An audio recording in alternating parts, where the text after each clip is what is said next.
On this day in 1966, Steve Chalmers scored a hat-trick as Celtic beat Rangers 5-1 while wearing Adidas training shoes.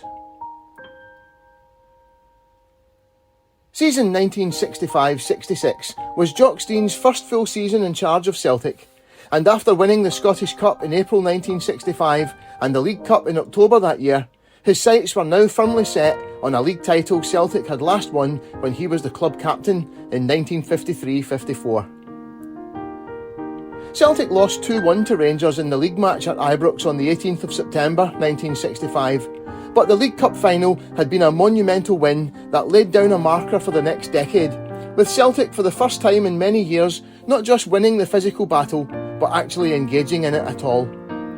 The Corinthian Bob Kelly was an uncomfortable spectator, but it was yet more proof that he had no more influence over team affairs.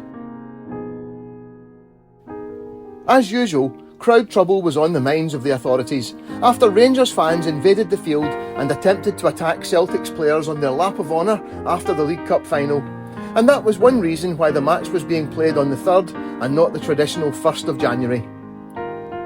Raymond Jacobs wrote in the Glasgow Herald on the day of the match, "One cannot legislate for intolerance of this kind except by the drastic method of removing the opportunity for its expression.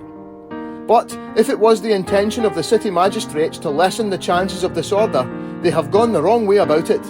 For today, the pubs are open again after 2 days, and, like wanderers in the desert, thousands will be making for these oases before the game."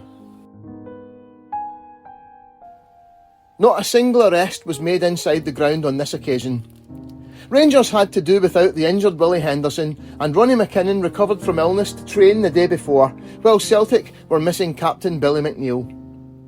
On a freezing, fog-bound afternoon, the ground staff were out before the match, laying tons of sand on the pitch, and the Celtic players emerged in black Adidas training shoes, while Rangers were in their usual footwear.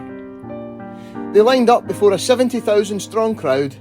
Simpson, Craig, Gemmell, Murdoch, Cushley, Clark, Johnston, Gallagher, McBride, Chalmers, Hughes. Despite Celtic clearly looking more comfortable on their feet in the icy conditions, Rangers took the lead after just 1 minute. From a corner that was only partially cleared, John Greig mishit a shot from 20 yards that fell kindly for Davy Wilson almost on the penalty spot to fire home. Ger Henderson wrote in the Evening Times of the 3rd of January, "Celtic's players looked at one another in dismay as the Rangers men behaved as though they had just scored a winning Scottish Cup final goal." Raymond Jacobs reported in the Glasgow Herald the following day, "For the remainder of the half, indeed for the remainder of the game, Simpson was largely untroubled, whereas activity bubbled and frothed around Ritchie." Celtic pounded away at the Rangers' goal for the remainder of the half, but could not find the finishing touch. Ger Henderson reported, "The going was getting worse by the minute, and from a cross by Johnston, Hind, dead in front of goal and on the 6-yard line, completely missed the ball. It ran 10 yards onto Hughes, and the man with the blunderbuss shot had all the time he needed to burst the net.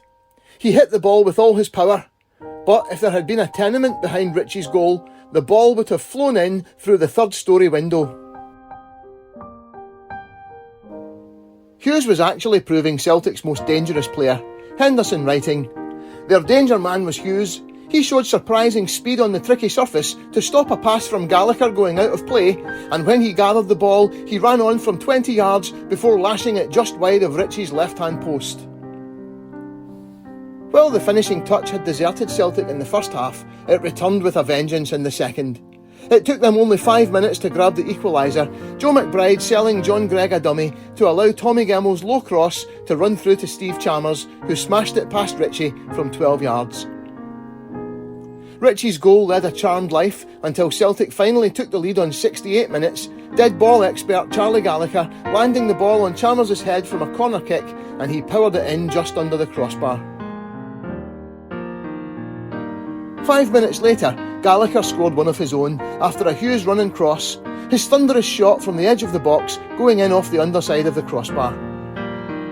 On 80 minutes, a blistering 30-yard shot from Bobby Murdoch sent Rangers fans streaming for the exits, and Steve Chalmers completed his hat-trick in the final minute.